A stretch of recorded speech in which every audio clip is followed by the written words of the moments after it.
Alright, I'm going to now turn all this logic into Salesforce formula. The syntax for if statements is if condition, the result if it's true, or the result if it's false. I could nest this and make it highly complicated and clever and get it to work properly, but I want it to be maintainable. So what I've done is I've broken the logic down in various steps. For example, if either the do not contact is marked or opted out of email is marked and do not call is marked, then we don't want to contact them, so we leave it at that. Otherwise, there are multiple options. You could have email and phone, or email or phone, and if, for example, email is not opted out of, so you can contact them by email, but they don't have an email address, then we want to flag that as well. But what I'll do is I'll start with the absolute basic, which is condition true or false. So let's break this down.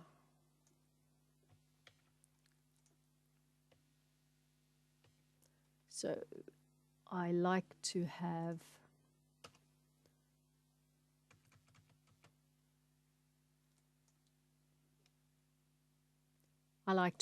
everything spread out so I can make sense of it.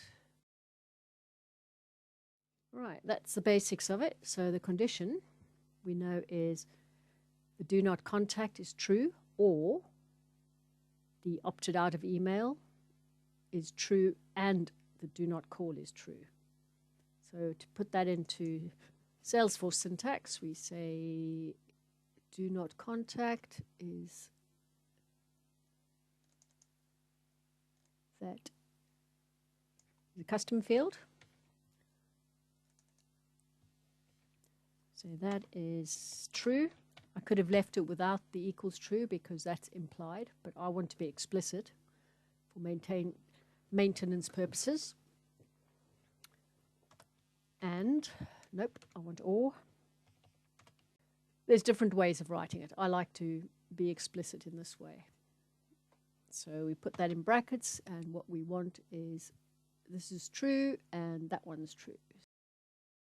Right, so if that's the case, we want that value to be do not call.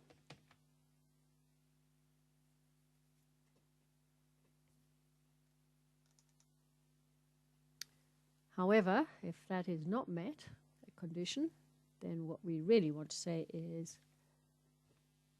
available. I'm going to leave it as available. We shall check the syntax.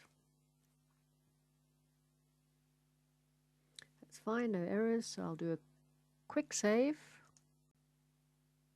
And we know that has been saved. In the next video, we'll test it to see how it looks.